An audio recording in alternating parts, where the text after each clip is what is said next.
Name plate विवाद पर साध्वी प्राची ने दिया है बड़ा बयान। आपको याद होगा कांवड़ यात्रा को लेकर यूपी में यह आदेश जारी किया गया था कि दुकान वाले अपने दुकान के आगे अपना नाम लिखें, पहचान लिखें। ऐसे में साध्वी प्राची कह रही हैं कि नाम लिखने से दिक्कत है तो क्यों नहीं हिंदू धर्म अपना लेते। मक्का मदीना में हिंदू चाय की दुकान नहीं खोल सकता, फिर आखिर क्यों यहाँ दुकानों पर अपना नाम लिखने का एतराज है या फिर नाम लिखने से विवाद है। साध्वी प्राची ने ये बयान उस वक्त दिया है जब सुप्रीम कोर्ट की तरफ से अंतरिम रोक इस फैसले पर लगा दी गई है, जो कि पहले यूपी सरकार फिर उत्तराखंड सरकार की तरफ से आदेश लागू किया गया। ऐसे में सुप्रीम कोर्ट की तरफ से ये अंतरिम आदेश आ गया है कि ऐसा कोई भी अनिवार्य नियम नहीं है कि आपको दुकान के आगे नाम लिखना हो। हाँ, ये जरूर कहा गया कि खाने पीने का जो भी सामान है उसके बारे में आपको बताना होगा। अपनी दुकान के बाहर आप लिखिए कि आपकी दुकान पर क्या क्या खाने का सामान मिलता है। ऐसे में साध्वी प्राची ने दे दिया है बड़ा बयान, विवादित बयान। वो कह रही हैं कि नाम लिखने से अगर इतनी दिक्कत है, अगर हिंदू का नाम लिखकर आप अपना सामान बेचना चाहते हैं तो क्यों नहीं हिंदू धर्म ही आप अपना लें। साध्वी प्राची के इस बयान पर विवाद बढ़ना तय है, ये तय मानकर चलिए। साध्वी प्राची ने बयान उस वक्त पर दिया है जब सुप्रीम कोर्ट में ऑलरेडी ये मामला है और इस बयान पर अलग अलग तरीके से विपक्ष पहले ही कटाक्ष कर चुका है। आम लोगों में भी मिला जुला सा रिएक्शन इस बात को लेकर सामने आ रहा है। साध्वी प्राची कह रही हैं कि अगर हिंदू नाम लिखकर अपना सामान बेचना चाहते हो तो क्यों नहीं हिंदू धर्म ही अपना लो। साथ ही उन्होंने कहा कि मक्का मदीना में कोई हिंदू चाय की दुकान नहीं खोल सकता। साध्वी प्राची के इस बयान पर सियासत भी शुरू हो गई है, अलग अलग रिएक्शंस भी सामने आ रहे हैं।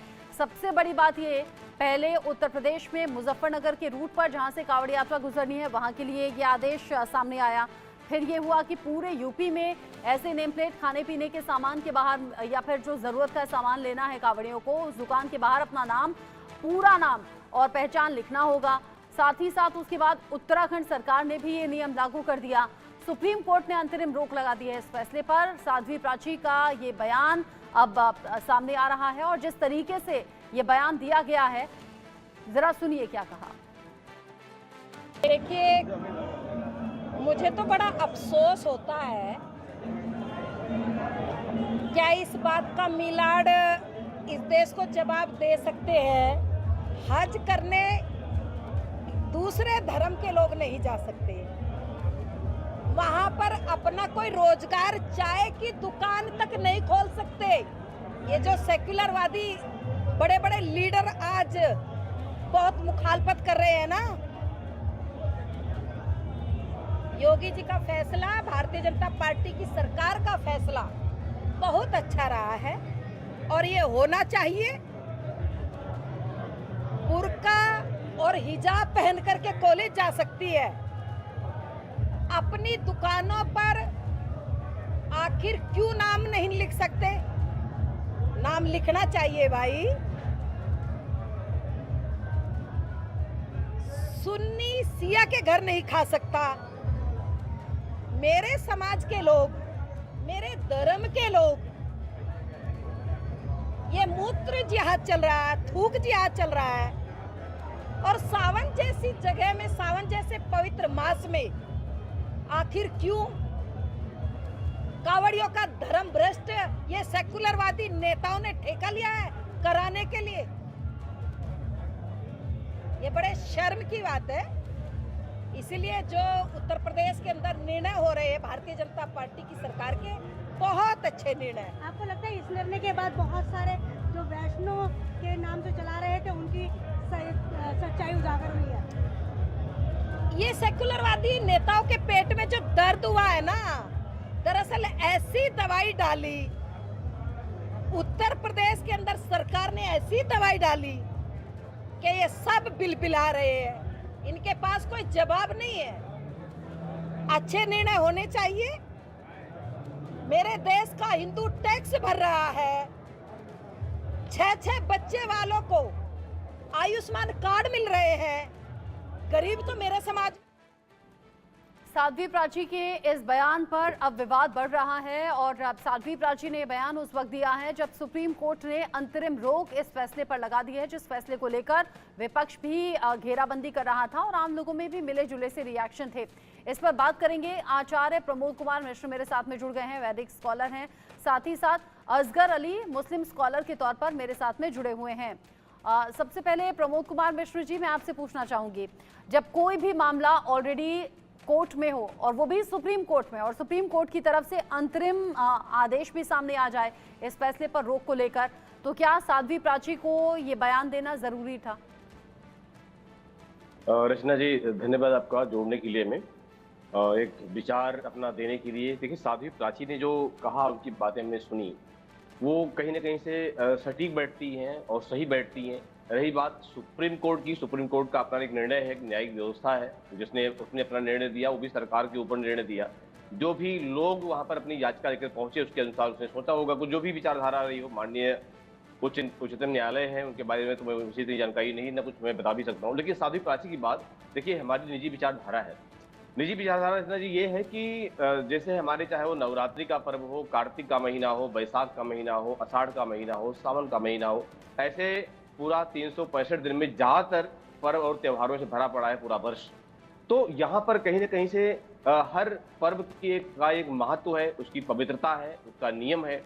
अब रही बात खान पान की, रहन सहन की, तो ये सच्चाई है कि जब हम कोई पूजा पाठ धर्म कर्म करते हैं तो सबसे पहले पंडित जी आएंगे, आचमन कराएंगे शुद्धता के लिए। कहा गया है सा बाह्याभ्यंतरा शुचि, अंदर बाहर की शुद्धि, मन की, विचारों की, विवेक की शुद्धि के लिए कराया जाता है। ये सनातन पद्धति है। इसके बावजूद अगर हमें कोई थूक से या और भी मतलब बहुत गंदे तरीके से, मैं कैसे उसका उच्चारण करूं, इस तरीके से अगर मुझे कोई चीज पकड़ा जाए या वो बेच रहा है या दे रहा है, उस पर कहीं ना कहीं से हम वहां पहुंच जाए अज्ञानता, बस हमें पता नहीं क्या है। लेकिन जब ऐसे रिएक्शंस आते हैं, देखने को मिलते हैं, आज से नहीं है ये चीजें, मीडिया में तो आज चल रही हैं, ये चीजें बहुत पहले से हैं, बहुत पहले से चल रही है रचना जी। लेकिन उस पर जो है ध्यान दिया गया है वो अब दिया गया है।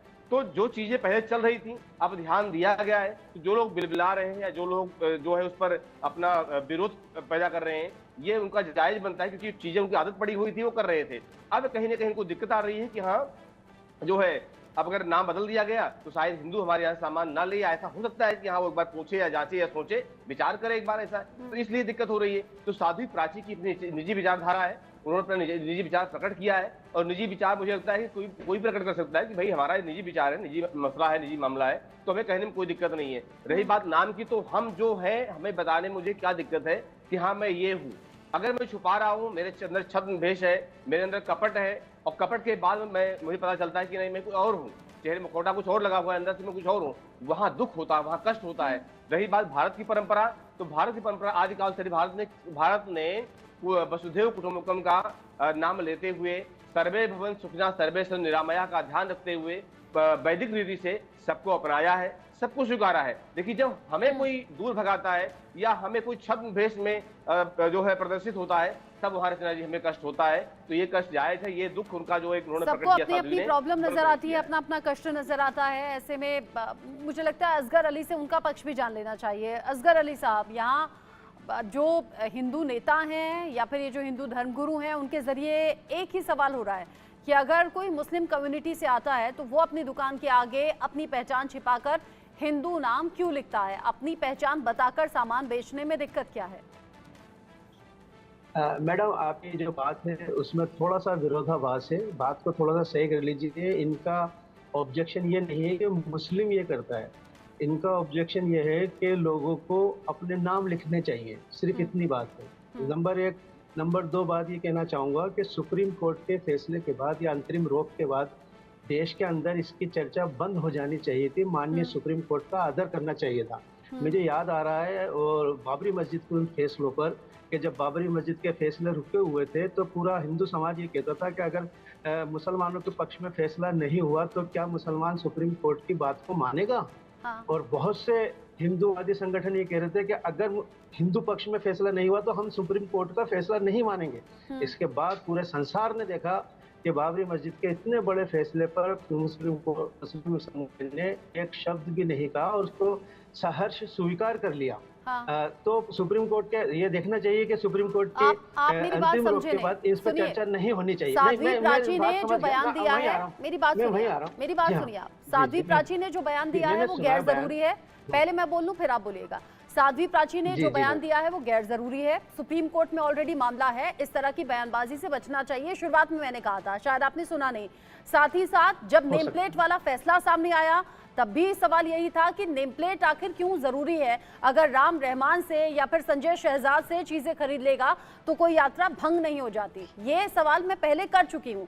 मैं अब ये पूछ रही हूँ कि अगर मुस्लिम कम्युनिटी से जुड़े हुए कोई भी लोग हैं तो वो अपनी दुकान के आगे हिंदू नाम क्यों लिखते हैं? मेरा सवाल सिर्फ इतना है। मैं किसी का समर्थन नहीं कर रही, किसी की साइड नहीं ले रही, मैं कह रही हूँ गैर जरूरी है टिप्पणी, लेकिन मैं आपसे पूछ रही हूँ कि ऐसा होता क्यों है? नहीं मैम, ऐसा नहीं होता है। ऐसा हमें इसलिए लगता है कि खुद हमें मेरे दिखाया साथ हुआ है। जाता साहब क्या बात कर रहे हैं? हम मैं आपको बताऊं क्या होता है। जैसे कि अल कबीर एक कंपनी है, निर्यात करती है भारत से, और जेएनई की कंपनी है, नाम मुस्लिम। इसी तरह कई होटलों पर, कई ढाबों पर सब समुदाय के लोग काम करते हैं। SC ST के भी काम करते हैं, मुस्लिम समुदाय भी काम करता है। कई बार हिंदू मालिक की कई दुकानें होती हैं जिनको ओनर कोई और होता है। कई फलों के ठेले हिंदुओं ने अपने अपने एरियाज में दूसरे मुस्लिम से जो भी काम को मांगने आता है उनके पास, उनसे लगवाते हैं। तो वहां पर समस्या पैदा हो जाती है कि नाम मालिक का लिखेंगे या बेचने वाले का, क्योंकि ये जो लोग होते हैं, क्योंकि बेचने वाला मुस्लिम है, अगर उसका आधार देख लिया तो मुस्लिम निकल गया और ठेले पे नाम लिखा हुआ है हिंदू, तो वो तो कहेगा कि ये तो आप हमारे साथ गद्दारी कर रहे हो। जबकि ओनर उसका हिंदू है, उसने कई ठेले और कई ढाबे बनवा रखे हैं और वो अपने बैठकर कमा रहा है। अब आप बात सुनिए, आपकी बात का जवाब दे देती हूँ। आपकी बात का जवाब दे देती हूँ। मैं लकड़ी का कोई सामान खरीदने गई थी, दुकान थी फर्नीचर की। वहाँ दुकान में जहाँ नाम लिखा होता है वहाँ ओम करके कुछ लिखा था, शायद ओम साईं बाबा या ऐसा कुछ लिखा था। हालांकि मैं सब देखकर नहीं जाती, लेकिन मैं जब दुकान में गई और जब मैंने पेमेंट किया, पेमेंट तो मालिक को ही जाता होगा ना, वहाँ काम करने वाले एम्प्लॉय को तो जाएगा नहीं। लेकिन जब पेमेंट गया तो वो मुस्लिम नाम से अकाउंट था। ये मैं आपको इसलिए बोल रही हूँ। आगे बढ़ूं, मेरे साथ में अजीत सिंह भी जुड़ गए हैं, मेरे सीनियर कोलीग। उससे पहले बड़ी खबर, एक अपडेट है, नेम प्लेट विवाद से जुड़ी ये बड़ी अपडेट है। सुप्रीम कोर्ट में नेम प्लेट के समर्थन में याचिका दाखिल की गई है।